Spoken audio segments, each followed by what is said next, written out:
아멘. 우리 주연이가 지금 가면을 쓰고 있어서 자꾸 저게 거슬리기는 해도 귀엽지요? 한번 보세요. 그래도 4살짜리 저 꼬맹이가 우리 교회에 있어서 얼마나 활력소가 되는 줄 몰라요. 그래도 다행인 것은 또 어른들한테 잘 가서 너무나도 귀여움을 많이 받고 있는데, 앞으로 우리 교회도 저런 우리 주일학교 아이들이 많이 올 수 있는 교회가 되도록 여러분들이 기도해 주실 수 있기를 바랍니다. 한국일보 신문에서 다음과 같은 칼럼을 읽은 적이 있어요. 그것은 생각의 차이, 그런 주제였는데요. 역사자 토마스 칼라일이 이런 말을 했다고 해요. 길을 가다가 돌이 나타나면 약자는 그걸 걸림돌이라고 하고 강자는 디딤돌이라고 하죠. 살면서 여러분들 크고 작은 돌을 많이 만날 거예요. 여러분들은 걸림돌이 되느냐 아니면 디딤돌이 되느냐.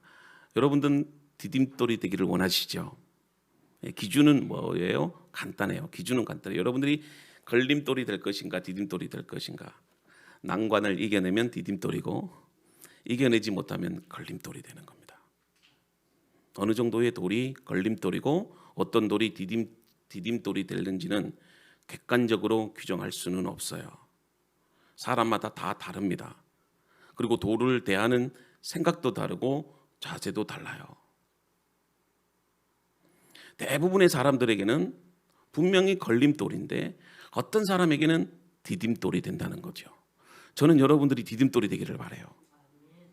사실 그 차이는 같은 돌이에요. 돌은 다르지 않아요. 근데 생각에서 차이가 난다는 겁니다. 믿음의 생각, 감사의 생각, 소망의 생각은 여러분들의 인생이 걸림돌이 아니라 디딤돌이 된다는 거예요.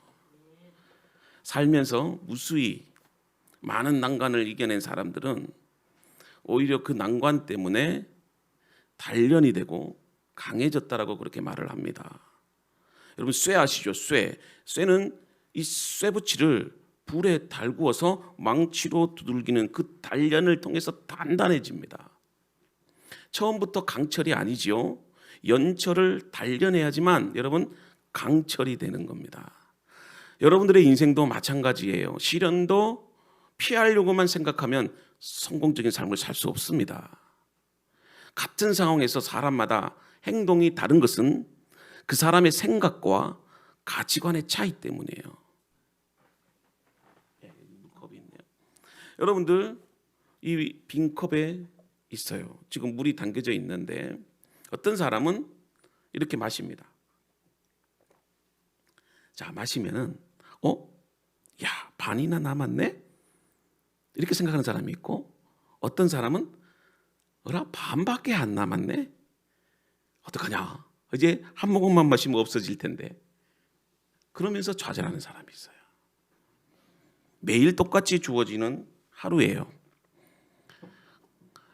뭐 더 많이 가졌다고, 아니면은 내가 더 많이 배웠다고 여러분들의 하루의 상황이 달라지는 건 아닙니다. 내가 가난하게 산다고 해서 우리 집에는 비만 오는 게 아니고, 뭐 어떤 사람은 잘 산다고 해서 그쪽에는 햇빛이 짱짱 쬐는 게 아니잖아요. 매일 똑같이 주어지는 하루, 상황과 환경은 똑같아요. 근데 어떤 날은 화살같이 빠르고 어떤 날은 일각의 여산수처럼 지루할 때도 있어요. 그러니까 제가 말씀드리고 싶은 핵심이 이거예요. 생각의 차이, 믿음의 차이가 행동의 차이를 가져오고 변화의 차이를 가져온다는 겁니다. 여러분 비슷한 환경에서 살면서 행복을 느끼는 사람이 있잖아요. 똑같이 연봉 1,000만 원 받는데, 예를 들어 한 달에 100만 원씩만 봉급받는다고 생각해요. 그런데 똑같이 100만 원을 받아도 어떤 사람은 행복하고 어떤 사람은 못 살겠다고 아둥바둥하는 사람이 있어요. 저도 살아보니까 사라지더라고요. 제가 교회를 개척하고 나서 저희는 사택이 없잖아요. 그래서 저는 여기 방에다가 방을 만들어 놓고 사는데, 저는 무엇보다 감사한 것은 우리 아이들이 너무 행복한다는 거죠. 왜냐하면 우리 아이들은 지금 교회가 집이에요. 그래서 우리는 집이 60평입니다. 그래서 요 교회 바닥도요 맨발로 다닙니다. 아이들은 이게 자기의 집이고 자기의 놀이터고 자기의 방이에요. 저기 보면 저기 지금 뒤에가 지금 유아실이지만 우리 아이들은 뭐라고 하느냐면 자기 방이에요. 그래서 저기서 공부도 하고 책도 보고 놀기도 하고. 근데 집사람이나 저는 다르죠. 그래도 교회는 교회예요. 근데 아이들은 똑같은 교회지만 자기 집으로 생각하고 행복하게 인생을 살아요. 믿음의 생각, 그리고 소망의 생각, 그것이 우리를 행복하게 한다는 것입니다. 여러분들 이런 생각을 가지고 살아야 되지 않겠어요? 여러분들의 인생이 정말 걸림돌이 아니라 디딤돌이 되기를 바랍니다. 결론은 실패하는 사람은 늘 실패의 핑계를 찾고, 성공하는 사람은 어떻게 해서든지 그 성공을 해낼 수 있는 방법을 찾아요. 사실 실패와 성공도 생각 하나의 차이라는 거죠. 오늘 제가 여러분들에게 이 말씀을 가지고 함께 은혜를 나누려고 합니다.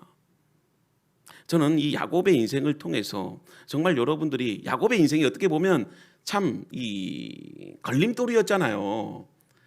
우리가 생각할 때도 이 야곱 같은 추잡하고 야비하고 사기꾼이고 거짓말쟁이고, 그런데 그 인생이 하나님의 축복의 사람으로 바뀌잖아요.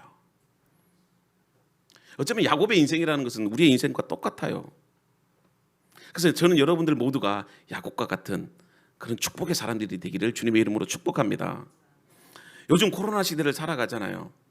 이 시대를 살아갈 때 우리는 안 된다, 포기하자, 이놈의 세상, 이렇게 좌절하고 낙심하잖아요. 그러나 여러분들, 제가 여러분들에게 말씀드리고 싶은 것은요, 바로 이때가 이제 하나님께서 우리에게 말씀하신 그 말씀을 이제 검증해내는 시기가 됐다. 이제 여러분들의 믿음을 테스트하는 시기가 됐다. 예. 정말 여러분들이 이 코로나 시대 때도 믿음 하나만으로 우리가 행복해질 수 있는지, 정말 우리가 하나님의 말씀 하나 붙잡고도 우리가 그 말씀 붙잡고 우리가 정말 살아갈 수 있는지 이 코로나 시대 때 검증하는 거예요. 똑같이 잘 살 때는요 이런 생각 가지지 않아요. 여러분들 코로나 시대 때 자신 없으시죠? 힘드시죠? 그럴 때 나의 소득이 줄어들고 내 집 평수가 줄어들고 우리 아이들이 점점 시련과 역경 가운데서 살아갈 때, 그래도 여러분들 이런 생각을 가지세요. 그래도 나는 멋진 사람이야. 나는 하나님이 축복해 주시는 사람이야. 이렇게 여러분들이 생각하고 살아가실 수 있기를 바라요. 여러분, 야곱하면 대부분 목사님들이 가장 많이 설교하는 인물 중에 하나일 거예요. 그 다음에 아마 아브라함인가 그럴 거고요. 너무나도 잘 아는 성경 인물입니다. 저는 근데 이 야곱을 통해서 여러분들에게 하고 싶은 말이 뭐냐면, 세상에 살아갈 때 기죽지 말고 당당하게 살아가실 수 있기를 바라요. 그래서 야곱의 이야기는 결론적으로 말하면 야곱의 주인공이 아닙니다. 그 야곱 같은 인생을 결코 포기하지 않으시고 끝까지 신실하심으로 그 야곱의 인생을 책임져 주시는 하나님의 사랑에 대한 이야기예요. 그래서 야곱의 이야기가 끝나면 창세기가 끝나요. 사실 요셉의 이야기는 첨가하는 이야기예요. 사실 요셉이 야곱이 죽고 난 이후에도 얼마나 많이 살았겠습니까? 그 뒤에 이야기도 궁금하시잖아요. 야곱이 죽고 나서 애굽을 어떻게 통치했지? 그럼 요셉이 어떻게 죽었지? 그 당시에 살았던 사람은 어떻게 했지? 근데 성경은 야곱의 인생이 끝나면서 창세기를 끝내고 있어요. 그만큼 이 야곱의 인생이 우리에게 있어서 모델이 되고 중요하다는 그 의미겠죠. 요셉보다는. 그러므로 하나님을 향한 정말 그 절대적인, 하나님이 우리를 향한 그 절대적이고 편애적인 그 사랑, 저는 오늘 야곱을 통해서 한번 깨닫기를 바라요. 자, 야곱이라고 하는 그 인물의 그 이름의 뜻이 있어요. 여러분들 성경에 보면 다 사람마다 이름의 뜻이 있는데 그 이름의 뜻을 보면 성경의 내용을 알 수가 있어요. 자, 야곱이라고 하는 이름의 뜻이 뭐냐면 발꿈치예요. 발꿈치. 쌍둥이 형인 에서에게 형 자리를 내어주기 싫어서 엄마 뱃속에서 나올 때 누구의 발을 붙잡은 거죠? 에서의 발을 붙잡는, 발꿈치를 꽉 붙들고 태어난 거예요. 그럴 때 태어날 때 형이 나올 때 발꿈치를 딱 잡고 야곱이 나온 거예요. 그걸 보면서 엄마가, 리브가가 그렇게 야곱이라고 발꿈치라고 지은 거죠. 말 그대로 이 발꿈치, 야곱의 일생은 그 이름값 하는 겁니다. 발꿈치대로 살아가는 거죠. 한마디로 남 잘 되는 거는 전혀 두고 보지 못해요. 예. 어떻게 해서든지 자기가 생각했던 것은 다 얻어내야 돼요. 경쟁에 이기기 위해서라면 수단 방법을 가리지 않아요. 이겨도 만족할 줄을 몰라요. 그러니까 이 야곱 때문에 주위의 사람들이 얼마나 힘들어하는지 모릅니다. 사실 삼촌 라반도 어떻게 보면 대단히 순종적이고 온유한 사람이에요. 그래서 그 늙은 종이 그 이삭의 며느리를 구하려고, 며느리가 아니라 이삭의 아내를 구하려고 바단 아람으로 가서 그 부두엘의 아들 라반을 만나잖아요. 그런데 만나자마자 당신의 그 부두엘의 딸 리브가가 하나님이 택한 사람이기 때문에 우리 주의 종의 자녀의 아내로 삼겠습니다. 데리고 가겠습니다. 그렇게 말을 하는데 다 순종하잖아요. 근데 여러분 생각해 보세요. 야곱이 보통 사람이 아니기 때문에 이 야곱은 라반의 삼촌 집에 도망가잖아요. 근데 삼촌 라반이 야곱을 보니까 자기 인생이 쫄딱 망하게 생겼어요. 그러니까 라반도 사기꾼으로 변하는 겁니다. 그러니까 야곱은 어느 곳에 가든지 간에 늘 불화가 있고요. 그 주변 사람들이 힘들게 살아가는 겁니다. 그의 인생이 바로 야곱이에요. 그래서 여러분들 사실은 이 야곱이 우리와 같다는 걸 깨달아야 돼요. 믿음의 첫 출발이 뭐냐면 내가 야곱이다. 여러분들 앞뒤 옆에 한번 얘기해 보세요. 제가 야곱입니다. 예, 그렇게 얘기해 보세요. 제가 야곱입니다. 예. 내가 누구인지를 알 때 은혜가 임하기 시작하고 변화가 시작되는 것이죠. 그러니까 그 변화를 위해서 우리가 뭘 갖는 거죠? 소망을 갖는 겁니다. 여러분 신앙생활은 내가 누구인지를 깨닫는 데부터 시작이 되고, 그럴 때 내가 죄인임을 깨달을 때 하나님의 은혜가 보이기 시작하는 것이고, 그 하나님의 내 속에서 충만하기 때문에 내가 소망을 갖는 겁니다. 이게 믿음의 원리예요. 그런데 우리는 계속해서 야곱의 스토리를 묵상해 나갈 때 야곱이라고 하는 그 사람의 주목을 하는데, 야곱의 인생 가운데 끊임없이 일하고 계시는 이제는 우리가 하나님을 발견할 수 있어야 돼요. 태어나기 전부터 야곱을 선택한 사람이 누굴까요? 바로 하나님이에요. 사람이 아니고 야곱을 선택하신 분이 바로 하나님이에요. 그리고 그 하나님께서 야곱을 사랑하시기로 계획하셨어요. 그리고 그 야곱의 인생 가운데 한결같이 변함없는 사랑으로 신실하심으로 그 야곱과 함께 하셨어요. 제가 이제 수요일마다 계속해서 창세기 강해하면서 이제 본격적으로 야곱의 이야기를 하게 되는데요. 정말 야곱의 이야기는 우리가 얻어야 할 그런 영적 교훈들이 너무 많아요. 야곱이 그런 어떤 위기의 순간순간마다 하나님이 찾아오셨어요. 사실 야곱은 일생에 한 번도 기도하지 않았던 사람이에요. 근데 베델에서도 마찬가지고 야복강가에서도 하나님이 찾아오신 거예요. 보통 다른 믿음의 사람들은 기도할 때 힘들고 어려우면 하나님 나와 함께 해주소서 그렇게 기도하는데 야곱은 기도하지 않아요. 잠자다가 하나님이 찾아오신 거예요. 그리고 야복강가에서 자기만 살려고 무리를 세 대로 나누어 가지고 1차 2차 다 보내고, 그것도 자기가 좋아하는 라헬과 그 식구들만 딱 남겨놓고, 그것도 나중에 싹 보내면서 자기 혼자 살려고 앞에서 형제들이 다 이렇게 자기를 죽이려고 하면 자기 혼자 도망치려고. 그럴 때 하나님이 야복강가에 나타나신 거 아니겠어요?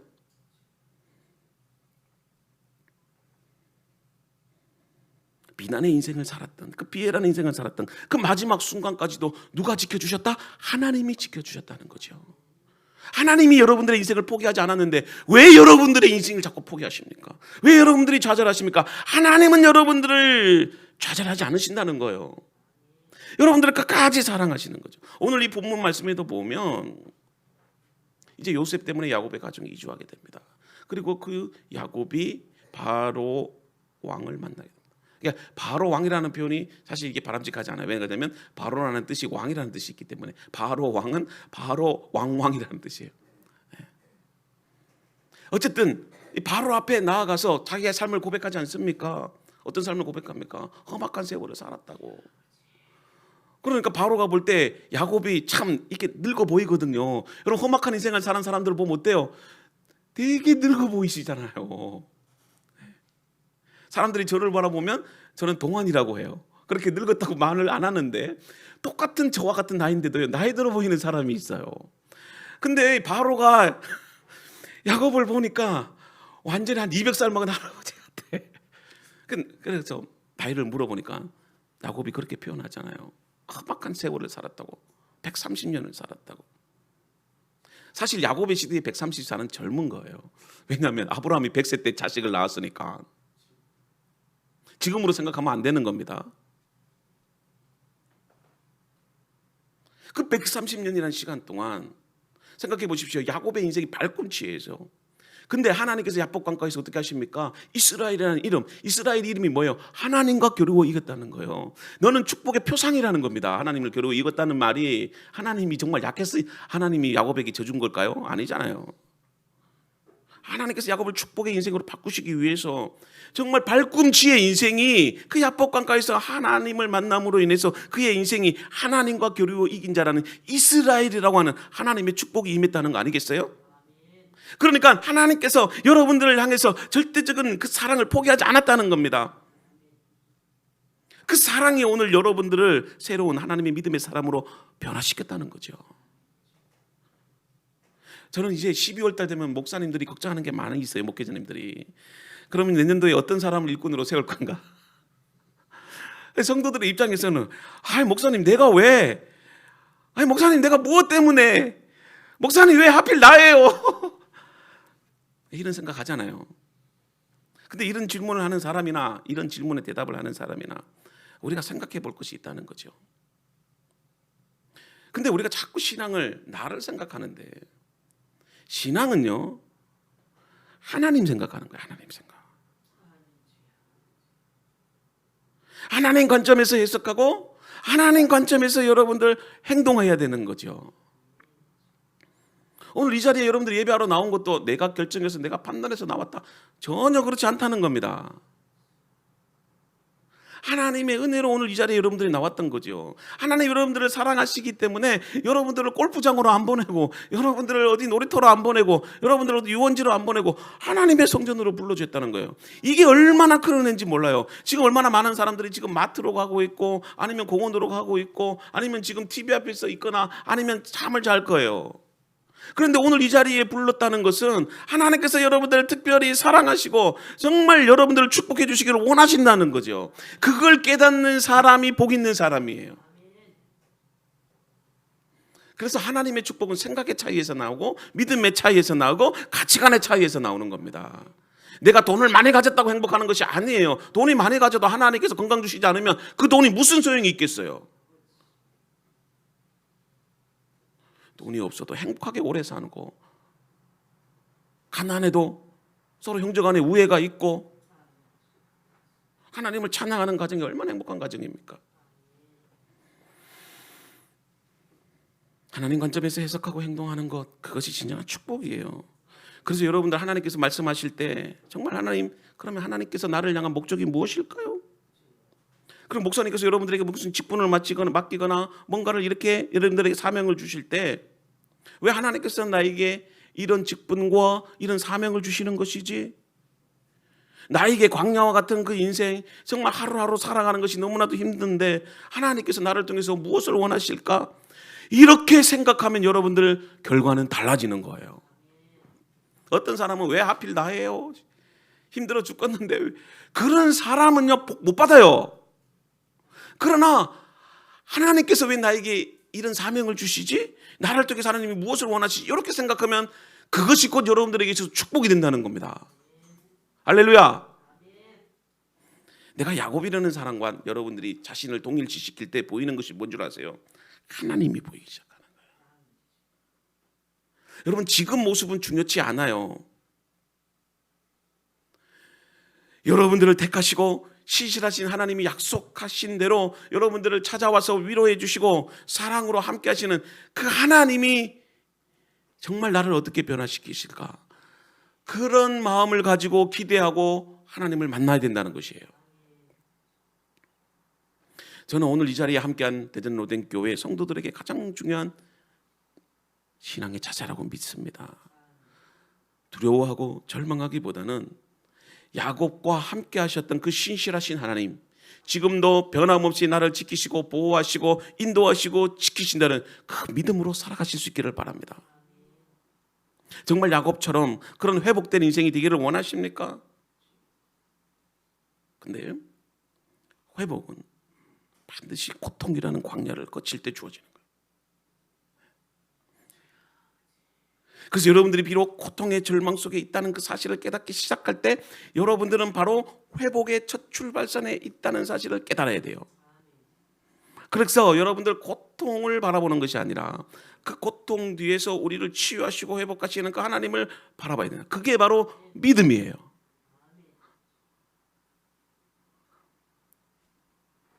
내가 고통과 절망 속에 있다는 사실을 깨닫게 될 때 그때 회복이 시작돼요. 그게 바로 한국교회 안의 내적 치유예요.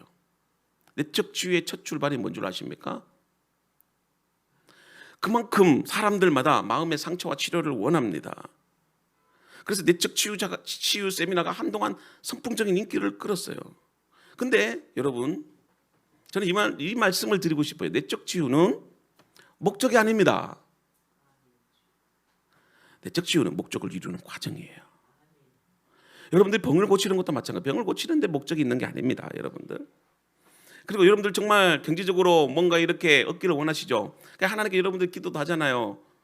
하나님, 뭔가 내가 정말 올 한 해는 연봉이 좀 올라갔으면 좋겠어요. 좀 소득이 많아졌으면 좋겠어요. 이 사업 정말 대박 났으면 좋겠어요. 근데 여러분들 기억하실 게 있냐면 사업이 대박 나고 여러분들의 연봉이 많이 올라가고 그게 목적이 아니에요, 하나님의. 하나님은 말씀 한마디로 여러분들 부자 되게 하십니다. 근데 왜 하나님께서 나에게 그런 복을 안 주실까? 이유가 있다는 거예요. 근데 그 이유와 목적을 생각하고 하나님의 뜻을 깨닫는 자는요, 지혜가 생기고 믿음이 생겨서 그 축복을 내게로 바꿀 수 있어요.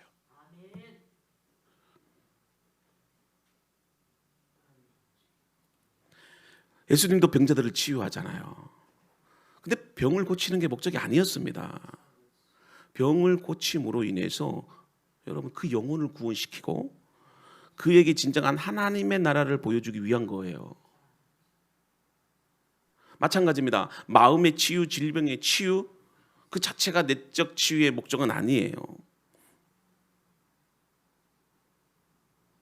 그 내적 치유를 통해서 여러분들이 진정한 그 하나님의 나라를 소망하고 그 속에서 여러분들의 믿음의 성숙과 함께 진정한 변화된 사람으로 바꾸기 위한 하나의 과정이라는 겁니다. 그래서 여러분 이렇게 생각하는 거예요. 왜 하나님이 나에게 이런 고통과 시련을 주실까? 다시 얘기를 하면 고통과 시련은 과정이지 결과가 아니라는 거예요. 그래서 여러분들에게 시련과 고통을 주시는 것도 그것을 허락하시는 거예요. 여러분들이 고통과 시련이 하나님 허락 없이는 되지 않아요. 근데 하나님께서 그 고통을 통해서 그 믿음의 시련을 통해서 하나님을 주목하고 바라보게 하신다는 거죠. 내 안에 잘못된 것을 여러분들 잘라내고 더러운 것들을 직시할 때 그때 내 자신이 어떤 사람인가를 깨닫게 되잖아요. 그러면 그때 보이는 것이 뭐라고요? 십자가가 보이는 거예요. 내가 잘 먹고 잘 살고 어려움이 없을 때는 십자가가 보이지 않았어요. 주님이 보이지 않았어요. 보이는 것은 돈만 보이고, 보이는 것은 아파트만 보이고, 보이는 것은 주변에 차만 보이고. 근데 어떨 때는 내 시련과 고난이 있을 때, 내가 힘들 때 그때 하나님의 성전에 나가기 시작하는 거예요. 그래서 하나님 앞에 정말 힘들고 어려운 것을 고백하며 하나님의 은혜를 베풀어 달라고 할 때 보이는 게 뭘까요? 그 전에는 아파트만 보이고, 그 전에는 뭐 은행 대출금만 보이고, 그 전에는 그냥 막 눈에 보이는 거 세상적인 것던데 오로지 주만 보이는 거예요. 오로지 주만 보이는 거죠.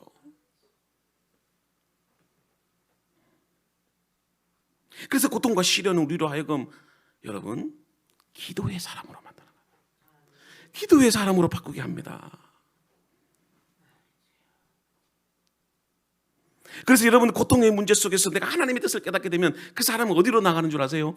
기도의 자리로 나가는 거예요. 기도의 자리로. 야곱의 인생을 보세요. 야곱의 인생 그 자체가 고통이었습니다. 형을 속이고 아버지의 축복을 가로채고 그 때문에 도망자의 인생을 살고, 그리고 삼촌 라반의 집에서도 라반을 속이고 그것 때문에 또 도망자의 삶을 살고 세겜으로 왔어요. 또 정말 하나님의 은혜로 그 형의 라반의 위협 속에서 정말 이렇게 도망쳐 나왔는데, 근데 그렇다면 아버지 집이 있는, 이삭이 있는 그 집으로, 고향으로 가야 되잖아요. 근데 왜 고향으로 안 갔을까요? 형한테는 고향으로 가자고 약속해놓고 세겜으로 갑니다. 세겜으로 가서 절단 나잖아요. 자기의 딸 디나가 그 세겜 족장에게 강간당하는 그런 일들을 당해요. 그 때문에 또 복수심이 불타가지고 자기의 큰아들 둘째 아들 르우벤과 시므온이 그 족장 사람들을 할례를 받게 함으로 인해서 다 죽여버리는 끔찍한 일들을 저질러요. 그러니까 그 지역에 소문이 나서요, 야곱의 자식에게는 절대 내 딸 안 준다 그러는 거예요. 그러니까 큰아들 르우벤이 장가를 가야 되는데 장가를 갈 수가 없어요. 그 젊은 나이에. 그러니까 그 아버지, 야곱의 아버지 시므와 간음하는 사건들이 벌어져요. 그러니까 야곱의 삶은 그 고통 자체예요. 그런데 그런 이 야곱의 고통과 절망이 결국에는 하나님께 기도하는 자리로 나가게 된다는 거예요. 그가 야복강가로 나가게 되는 거예요. 야곱은 스스로는 절대로 기도의 자리로 가지 않는 사람이에요. 그런데 그에게 닥친 고통과 절망이 하나님을 찾게 되고 그가 간절히 원하던 하나님의 은혜를 구하게 됐던 것이에요. 그렇습니다. 여러분, 고통의 삶의 자리에서 두려움의 인생 그 앞에서 언제나 하나님은 눈에 보이지 않아도 여러분들과 함께 하셨고 여러분들을 떠나지 않으셨다는 것입니다. 하나님의 그 신실하심으로 여러분들에게 먼저 찾아오셨고 지금도 여러분들을 끝까지 사랑하신다는 겁니다. 힘드시잖아요. 저도 어떤 성도들하고 자꾸 이렇게 상담하고 대화를 해보면 경제적으로도 많이 어렵고, 목사님 왜 그리 계속해서 힘든 일들만 계속 생겨나게 될까요? 그럴 때 여러분, 그 고통보다도 더 큰 것이요, 하나님의 사랑이에요.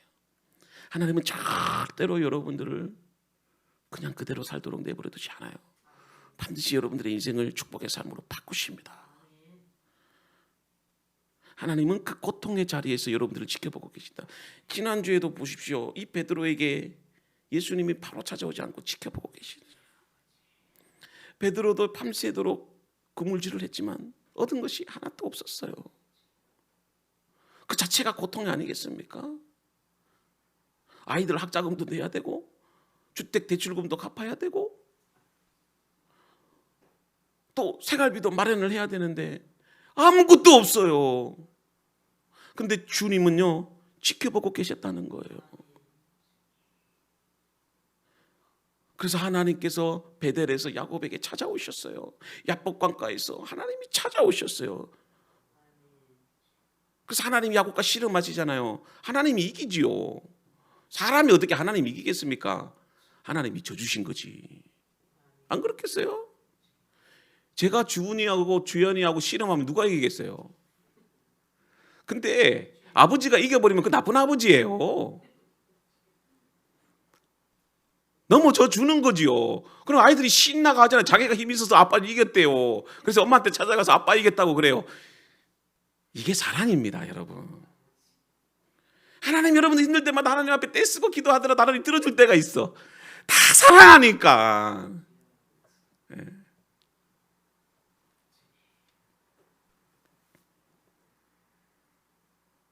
하나님이 끝까지 야곱을 축복해 주시는 거죠. 여러분, 미국 사람들이 의식을 가장 많이 바꾼 사건 중에 하나가 뭔지 아십니까? 그게 바로 9.11 테러였어요. 세계에서 가장 안전한 나라, 세계의 경찰국가, 초강대국이 테러 집단에 의해서 무너질 수 있다고 하는 위기감을 느낀 거예요. 그때 믿었던 것이 무너지면서 사람들마다요, 정신적인 공황이 오기 시작하고, 미국 사람들이요, 이제는 초강대국이라는 그 지위는 아무것도 아니구나, 그런 절망감과 상실감들이요, 그때부터 사람들이 우울증에 걸리기 시작했던 거예요. 믿었던 모든 것들이 한꺼번에 그 9.11 테러 사건에서 다 무너져 버렸던 거예요. 그래서 미국인들은 정신과 치료를 받는 사람들이 급증했고요, 그래서 그 고통과 절망 속에서 스스로 무기력하게 됐고 스트레스와 공황장애에 빠지게 됐어요. 근데 사람이요, 절망과 고통 속에 있으면은요, 오직 그 고통과 절망을 바라보기 때문에 사람들이 자꾸 우울증에 빠지는 겁니다. 다른 것들은 보이지 않아요.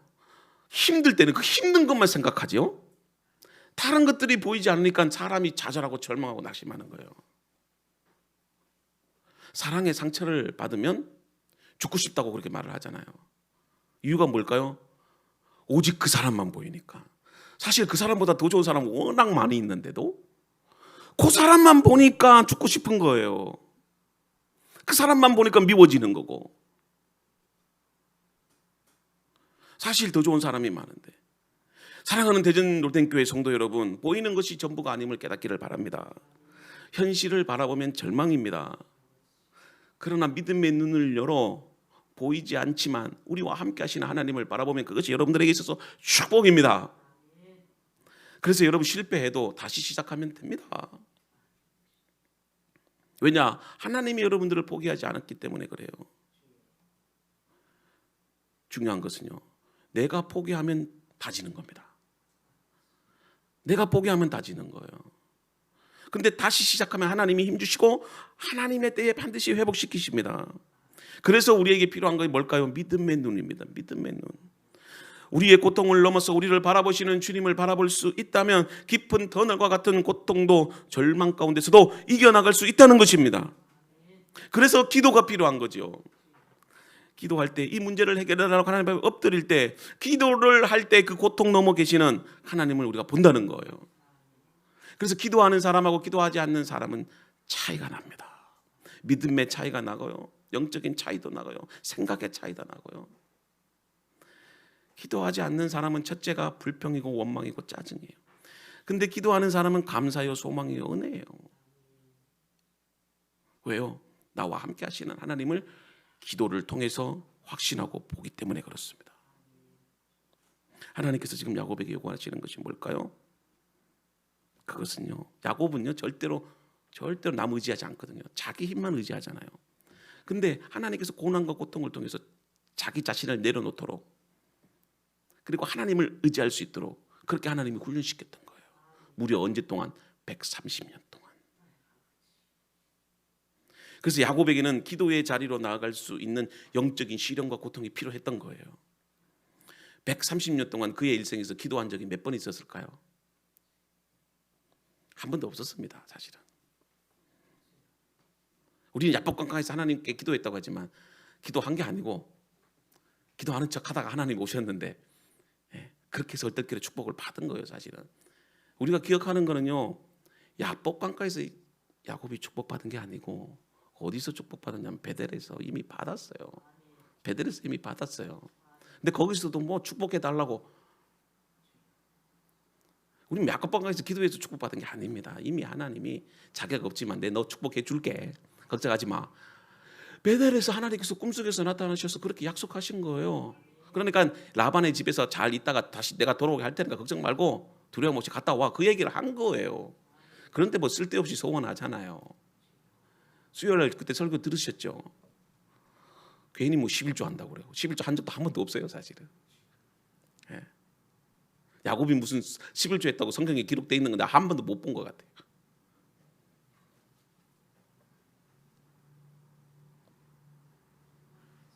사랑하는 성도 여러분, 무엇보다도 우리에게 뜨거운 열정과 사명이 있어야 됩니다. 그래야 교회가 살고 여러분들의 가정이 살아요. 가난해도 정말 그 가정이 뭔가 이렇게 행복하고 기쁨이 넘치는 가정이 있어요. 거기에 뭐가 있냐면요, 정말 은혜가 있어요. 그 가정에는. 마찬가지입니다. 교회, 뭐 성도의 숫자, 교회 사이즈, 뭐 상가교회, 이게 중요치 않아요.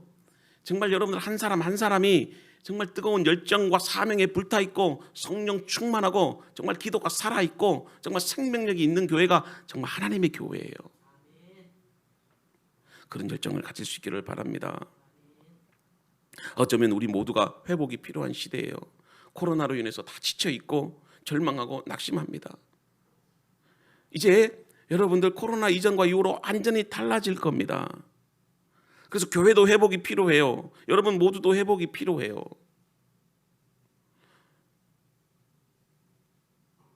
자, 우리 창세기 47장 9절 한번 봅시다. 창세기 47장 9절. 시작. 야곱이 바로에게 이르되 내 나그네 길이 세월이 130년이니이다. 내 나이가 얼마 못되니 우리 조상의 나그네 길에 연조에 미치지 못하나 험악한 세월을 보내었나이다 하면 이게 바로 우리의 인생이지 않습니까? 그래서 여러분들이 기도의 자리로 가야 돼요. 하나님의 축복의 자리로 가야 됩니다. 주의 성전으로 가야 됩니다. 거기서 누구를 만나야 될까요? 하나님을 만나야 되는 거예요. 하나님을 만나야지 여러분들의 인생이 변화됩니다. 축복의 삶이 되는 것입니다. 자, 여러분 요나서 2장 2절 한번 봅시다. 자, 시작. 이르되 내가 받는 고난으로 말미암아 여호와께 불러 아뢰었더니 주께서 내게 대답하셨고 내가 스올의 뱃속에서 부르짖었더니 주께서 내 음성을 들으셨도다. 여러분 시련과 역경이 있을 때 그것이 하나님을 만나는 거예요. 요나가 얼마나 뺀질거립니까? 이 요나 니느웨로 가라고 했는데 다시스로 도망가고요. 그래서 뺀질뺀질하다가 하나님께서 물고기에 밥이 되게 하시지 않습니까? 근데 어디서 깨달은 거예요? 그 전에는 못 깨달았는데 물고기 뱃속에서 그렇게 깨닫고 지금 기도하는 거 아니겠어요?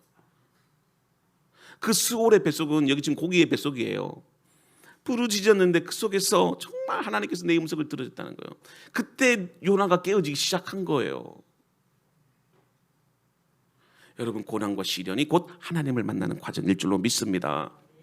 그 시련과 역경을 통해서 내가 기도의 자리로 나아갔더니 하나님께서 내 기도를 들으시고 정말 하나님께서 여러분들을 축복해 주셨다는 것입니다. 오늘 여러분들 무너져야 할 것은 무너져야 됩니다. 모든 것은 믿음대로 됩니다. 어떤 믿음을 가지느냐 그것이 능력의 차이를 가져옵니다. 정말 우리가 위로를 받고 싶고 소망을 받고 싶잖아요. 그럴 때 여러분들에게 때로는 고난이 오고 시련이 있고 힘든 과정들을 지금 살고 계셔요. 그러나 여러분들 포기하지 마세요. 하나님께서 그 야곱의 인생을 변화시켰던 것처럼 야곱의 인생이 절망과 고통의 삶이었지만 정말 하나님께서 기도의 자리로 나아가고 그를 통해서 하나님이 만나주시고 위로해 주실 때 여러분들의 삶이 회복이 됩니다. 야곱을 포기하지 않으시고 끝까지 찾아오시는 그 하나님을 기대하며 살아가는 저와 여러분들이 되기를 주님의 이름으로 축복합니다.